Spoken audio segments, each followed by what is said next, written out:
Venezuela's acting president, Nicolas Maduro, has a commanding 14 percentage point lead over opposition candidate Enrique Capriles ahead of next month's election, according to the first major poll published since the death of Hugo Chavez. Maduro would win 49.2% of the April 14 vote compared with 34.8% for Capriles, according to the survey by pollster Data-Analyses that was cited on Monday in a research note by Barclays Bank.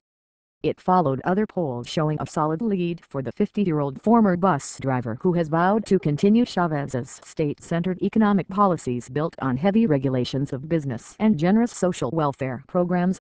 Considering the short campaign period, the sympathy effect in the wake of Chavez's death, restrictions on the media, and the demobilization of the opposition after two defeats last year, Maduro remains the favorite, Barclays said.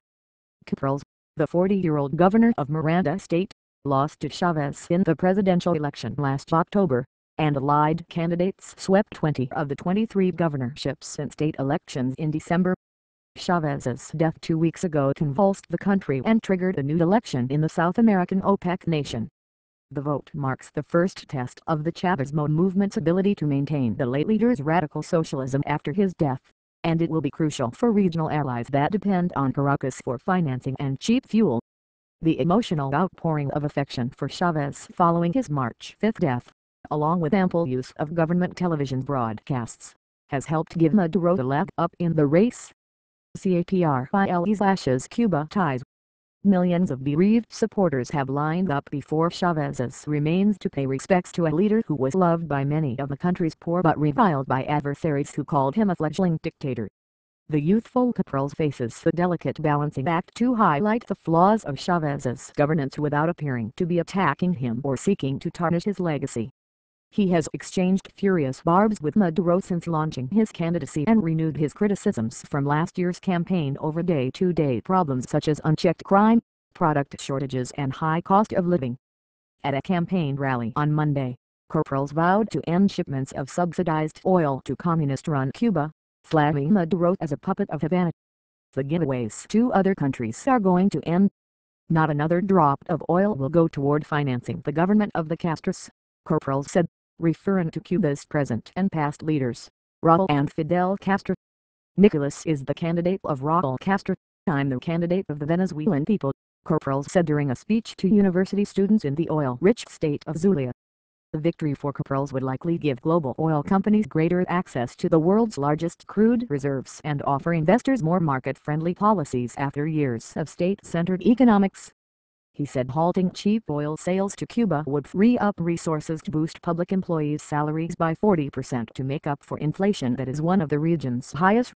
Every day it's harder to find food, and every day food is more expensive, Capriles added. This model is not viable.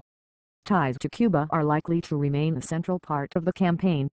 Capriles for months accused authorities of compromising the country's sovereignty by letting Chavez govern for 2 months from a Havana hospital. Venezuela provides close to 100,000 barrels per day of oil to Cuba in exchange for a host of services including doctors that staff free health clinics in slums and rural areas. Hateful minority supporters say it has helped expand access to health care, while critics call it a mere subsidy to the Castro government. Maduro's frequent visits to the island during Chavez's 2-month convalescence there led opposition leaders to joke that he had picked up the Cuban accent. In a televised campaign meeting, Maduro lashed out at Capriles, accusing him of failing to control violent crime in Miranda. Maduro said he planned to stage campaign rallies from the Andean highlands to the sweltering plains where Chavez grew up. 3 weeks before the election we can say that the people have the triumph in their hands, but we have to guarantee that triumph by working hard, Maduro said, describing himself and top party leaders as apostles of Chavez. The battle here is between the people of Chavez, the patriotic people, and the hateful minority, the oligarchy that looted this country. Editing by Andrew Cawthorn and Paul Simao.